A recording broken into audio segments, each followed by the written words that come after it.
이사야 32장 9절에서 14절입니다. 이사야 32장 9절부터 14절까지 제가 읽겠습니다.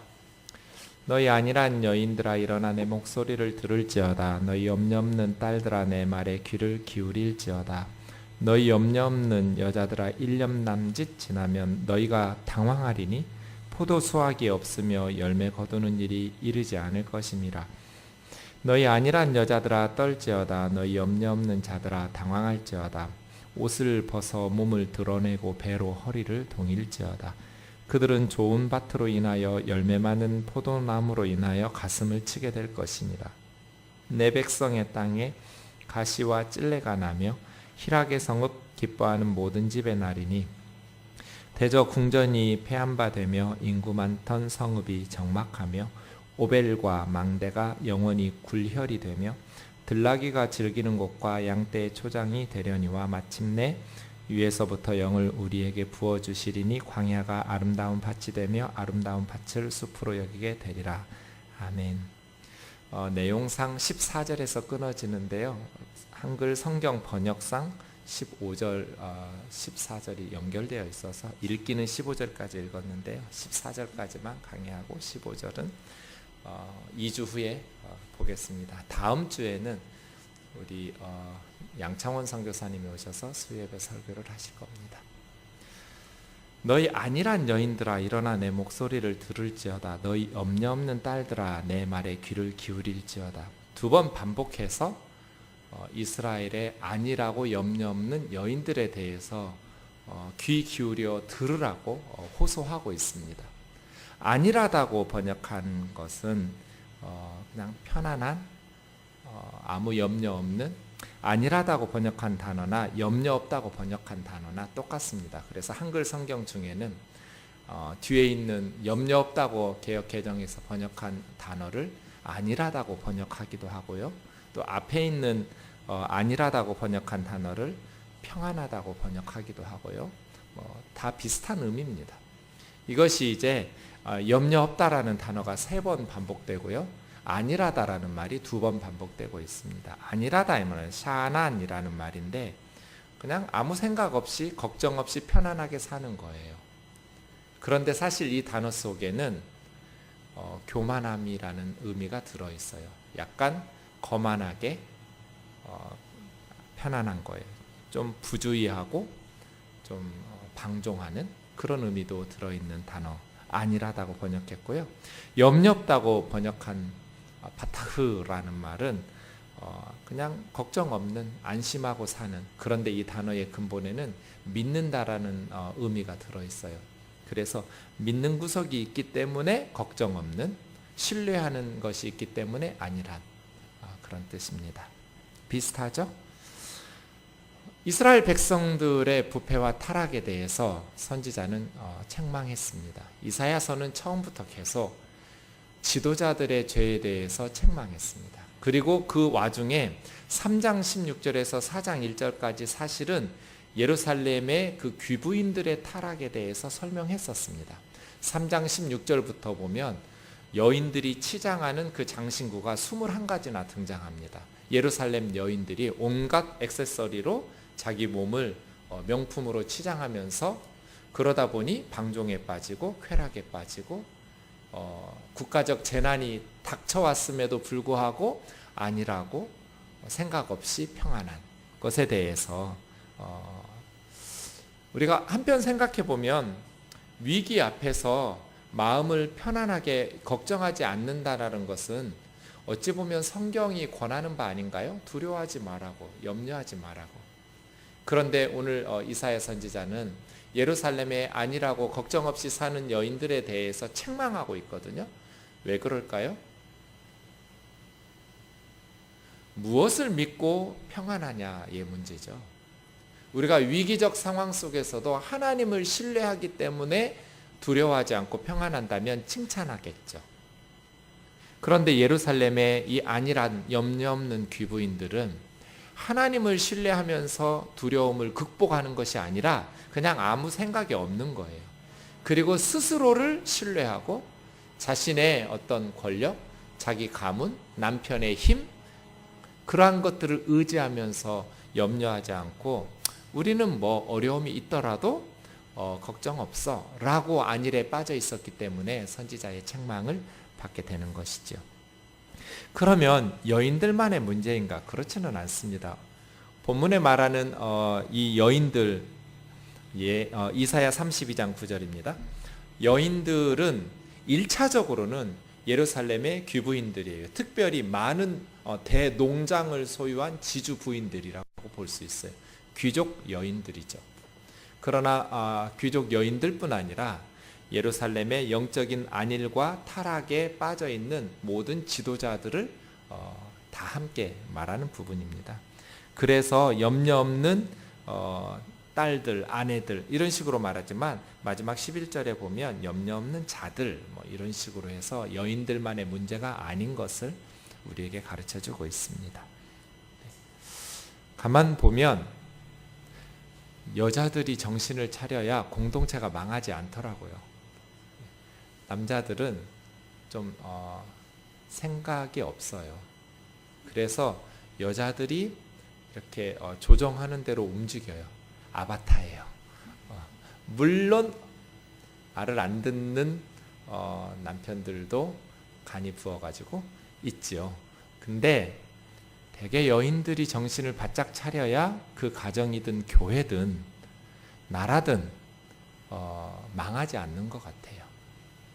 그래서 성경은 계속해서 이사야 선지자뿐 아니라 여인들에 대해서 선지자들의 메시지가 많아요.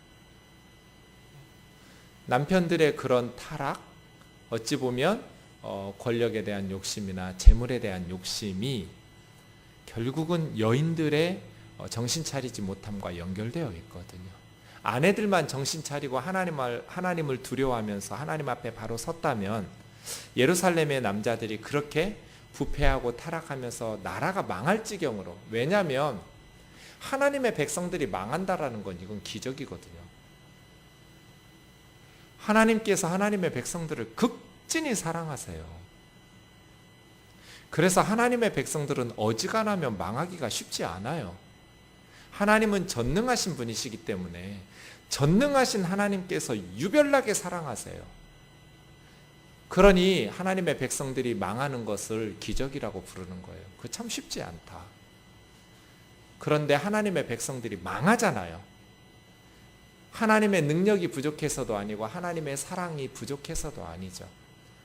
그만큼 하나님의 백성들이 정신 차리지 못하고 안일과 염려 없음에 빠져버린 것이죠. 영적으로 민감하지 못했던 거예요. 하나님의 백성들이 영적으로 민감했다면 하나님께서는 계속해서 선지자들을 보내시잖아요. 그래서 그들로 하여금 구체적으로 그들의 죄를 회개하시도록 이끄시잖아요. 제가 이번 주일 주보 칼럼에도 썼는데요. 엊그제 월요일에 제가 직접 가진 않았는데 올해 500주년 종교개혁 기념해잖아요. 1517년에 마틴 루터가 비텐베르크 성단에 95개조 반박문을 붙인 해가 1517년이니까 딱 500주년이거든요. 그래서 교회개혁 운동을 하는 형제 자매들이 한 달에 한 번씩 매주 마지막 월요일에 모여서 회개기도 모임을 해요. 이번 달에는 법률가들을 위한 회개기도였어요. 다음 달에는 한국 선교에 대해서 회개기도하고, 그 다음 달에는 9월에는 한국 교회에 대해서 회개기도하는, 이렇게 한 달에 한 번씩 월요일 밤에 모여서 우리 같이 회개기도하고, 먼저 그리스도인들이 하나님 앞에서 바르게 살지 못해서 이 사회가 이렇게 부패하고 타락한 것에 대해서 회개하자. 참 좋은 취지로 모여서 그렇게 기도 모임을 하는데요.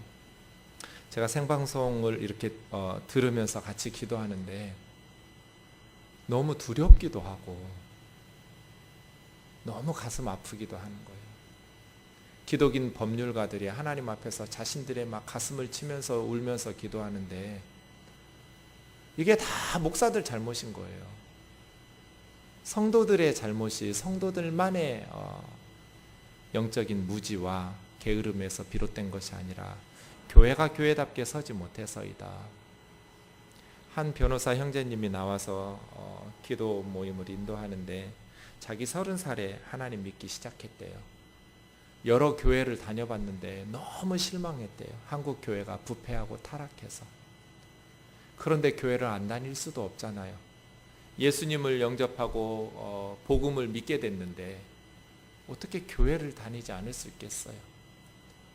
최근에 교회 새벽기도에서 기도하고 있는데 하나님께서 그 형제 마음속에 그런 말씀을 하시더래요. 나는 이 교회가 너무 싫다.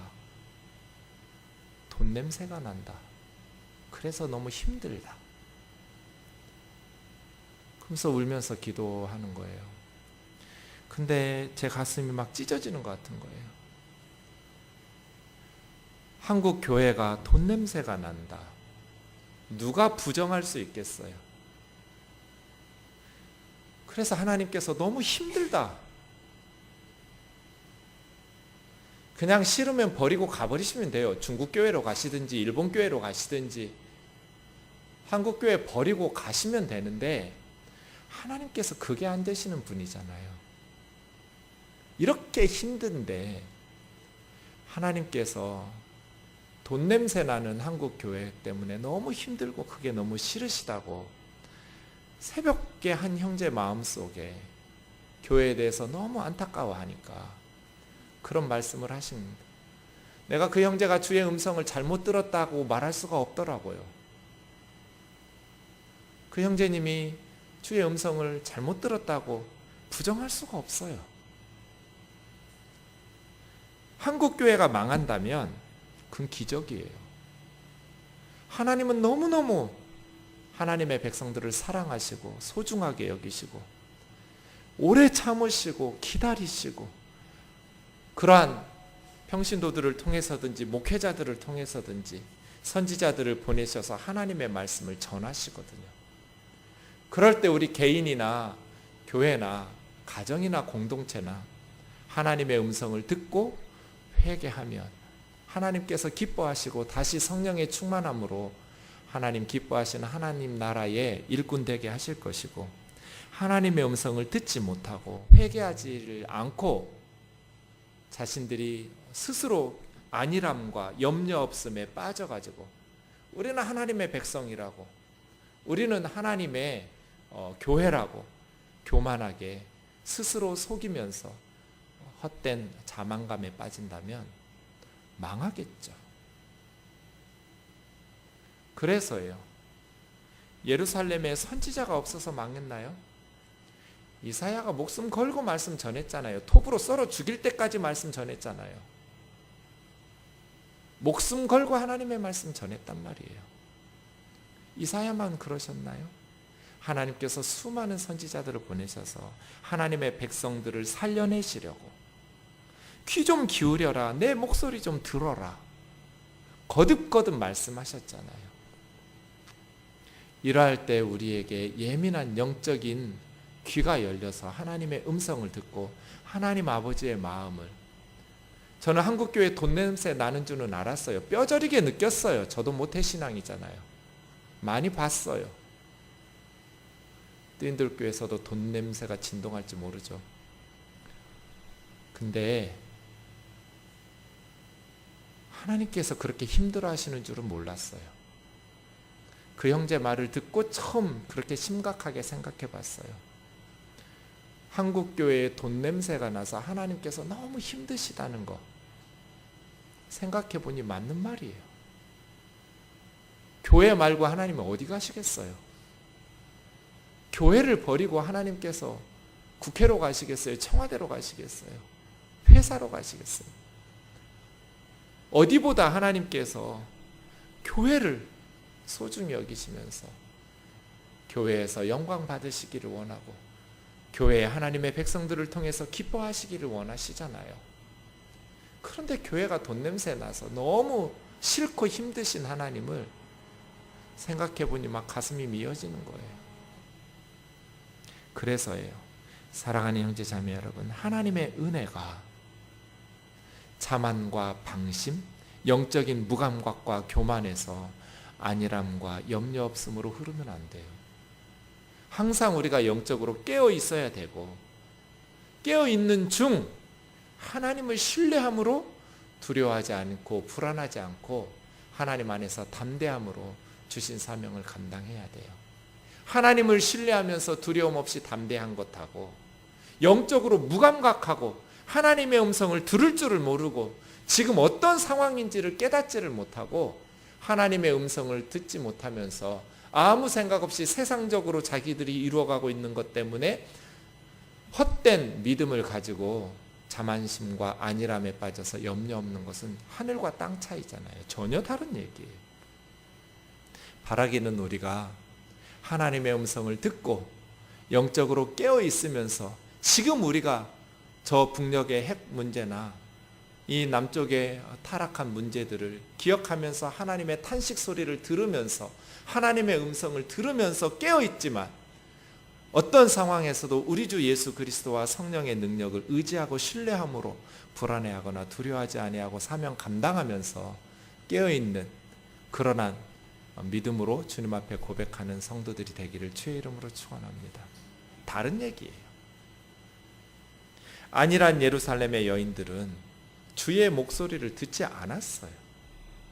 염려 없는 예루살렘의 귀족 부인들은 세상적인 것을 신뢰하면서 든든하고 영적인 방종과 헛된 믿음 가운데 스스로를 믿고 신뢰함 속에서 그들은 염려 없이 살고 있었던 것이죠. 하나님의 경고의 말씀을 듣지 않았어요. 선지자들을 통해서 주시는 하나님의 경고의 말씀을 들었다면 이렇게 살지 않았을 텐데, 하나님의 말씀을 들었다면 이렇게 망하기 직전까지 무감각하게 살지 않았을 텐데 말이에요. 10절입니다. 너희 염려 없는 여자들아, 1년 남짓 지나면 너희가 당황하게 될 것이다. 오래 남지 않았어요.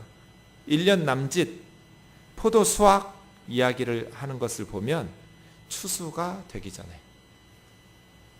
너희가 패닉에 빠질 것이다. 당혹해할 것이다. 왜요? 포도 수확이 없으며 열매 거두는 일이 이르지 않을 것입니다. 포도 수확이 없다면 포도주가 없고, 이스라엘에서 가장 좋아하는 게 포도인데 포도 수확이 없으면 어디서 그들이 기쁨과 즐거움을 누리겠어요? 그래서예요. 너희 모든 농사가 끝날 것이다. 왜요? 계속 이어지면 14절까지 가면 궁전이 패하거든요. 전쟁으로 나라가 망하기 때문이에요. 왜 예루살렘의 여인들이 수확기에 가슴을 치면서 슬퍼하는가? 왜 갑자기 당황하고 당혹해하면서 패닉에 빠지는가? 나라가 망하기 때문에. 포도 수확이 없으며 열매 거두는 일이 이르지 않을 것이다. 그래서 이 여인들을 대농장을 소유한 귀족 부인들이 1차적인 말씀을 듣는 대상이라고 말하는 거예요. 11절에 너희 안일한 여자들아 떨지어다. 너희 염려 없는 자들아 당황하여 할지어다. 옷을 벗어 몸을 드러내고 배로 허리를 동일지어다. 둘 중 하나예요. 포로가 되든지 옷을 벗고 몸을 드러내고, 귀족 부인들이 말이에요. 평상복을 벗고 거칠거칠한 삼배 옷으로 허리를 동인다라는 것은 나라 망해서 포로가 되어 포로살이 노예로 산다는 것이거나, 아니면 가족을 잃어서 장례식이 일어나서 극도의 슬픔을 표현하거나, 그런 상황들이 맞을 거예요. 어떤 이들은 전쟁에서 나라가 망하니까 가족을 잃고 이렇게 슬픔의 장례식을 치르거나, 그리고 나서 혹은 어떤 이들은 노예로 끌려가서 포로살이를 하게 될 것이거나. 그러니 너희가 지금 염려 없이 안일에 빠져서 방탕할 때가 아니다. 명품 액세서리로 그렇게 너희 몸을 치장할 때가 아니다.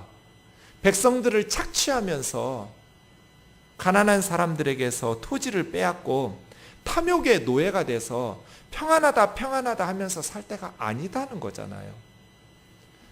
재난이 닥쳐왔다. 국가적 재난 앞에서 너희가 갑자기 임한 환난 때문에 당혹스러워하게 될 것이다.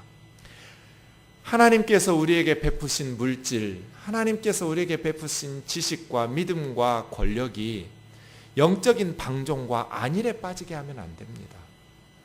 그러나 세상적인 힘과 성공이 우리에게 영적인 방종에 빠지게 할 때가 너무나 많습니다. 겉으로는 신앙생활 합니다.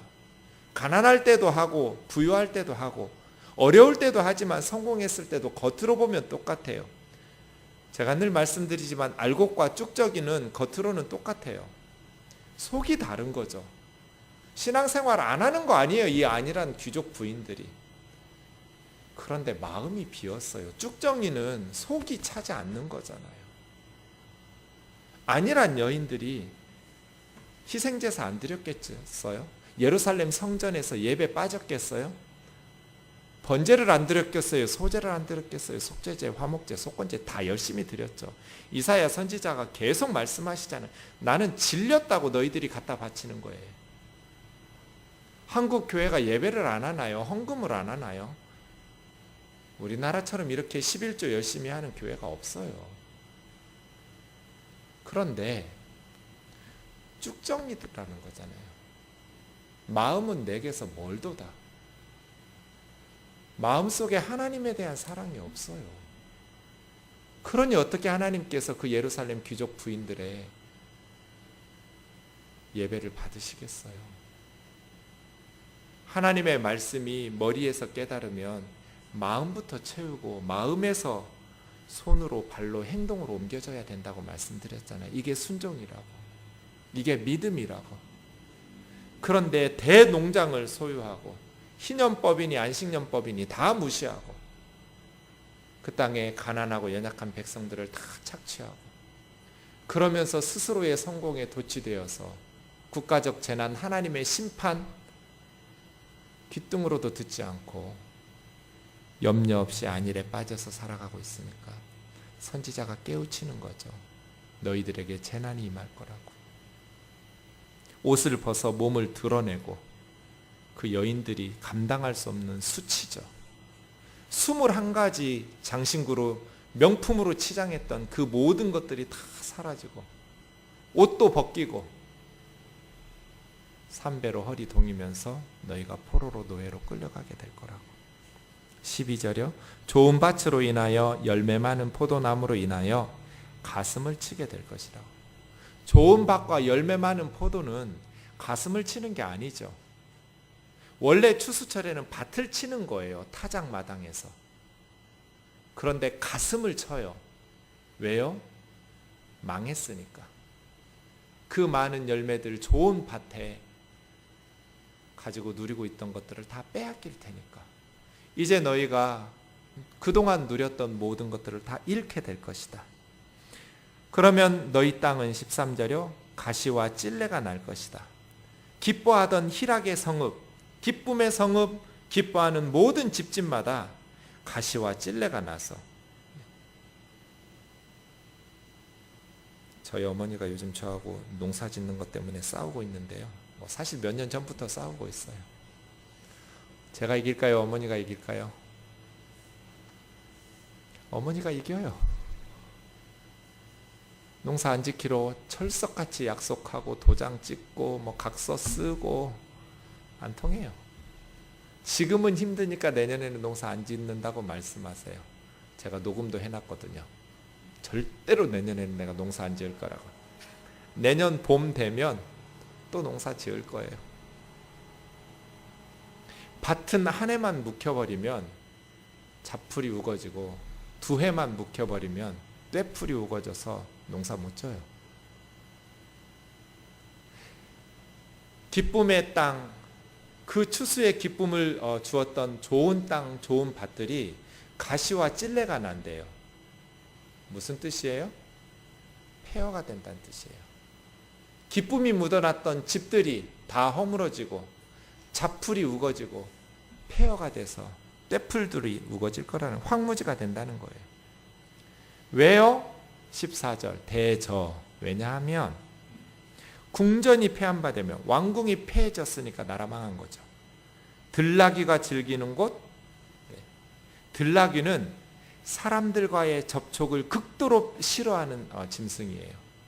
그런데 들나귀가 예루살렘 왕궁과 사람들이 살고 있던 땅에 있다라는 것은 그 사람들이 많던 인구가 많았던 도시가 폐허가 된다는 뜻이잖아요.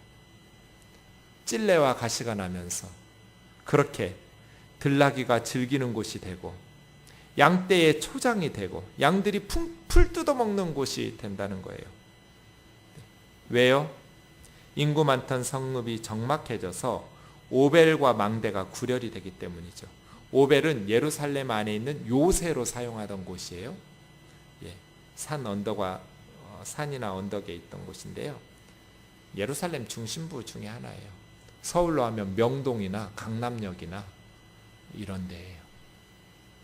그렇게 인구가 많았던 성읍 예루살렘에 사람들이 없을 거예요. 다 전쟁에 죽거나 노예로 끌려가거나 황폐해지거나. 오벨과 망대가 타워가 굴혈이라는 것은 이제 폐허가 돼서 짐승들의 거처가 되는 굴혈이에요. 동굴 같은데 말이에요. 동굴이 될 거라고. 그런 폐허가 되어서 들나귀의 거처가 되고 양떼들의 초장이 될 것이다. 무슨 뜻이에요? 정신 차리고 회개하란 뜻이에요. 너희들 앞에 재난이 다가왔으니 정신 차리고 회개해라.